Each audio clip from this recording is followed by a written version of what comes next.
আজকে আমার আলোচনার আলোচ্য বিষয় হচ্ছে that's similarity between science and the holy Quran. কোরআন এবং সায়েন্সের সাদৃশ্যতা কি, এর উপরে সামান্য কিছু কথা বলবো। জটিল বিষয় সহজ করে বলা কঠিন, সহজ করে কইতে আমায় সহজে, সহজ করে যায় না পাওয়া সহজে। যাই হোক, what is the similarity between science and the holy Quran, এটা জানার জন্য আমাদের পিন পয়েন্ট সাইলেন্ট একটা মজলিস উপহার দিতে হবে, তাহলে আমি কিছু বলতে পারবো।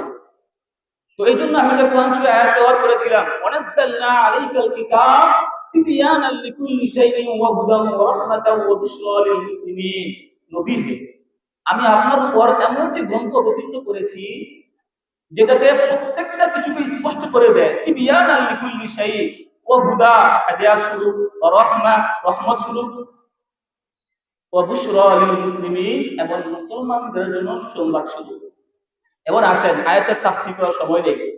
সায়েন্স এবং কোরআনের মিল কোথায়, এটাই বলবো এখন। আল্লাহ বলেন কোরআন শরীফের মধ্যে সূরা রহমানের মধ্যে,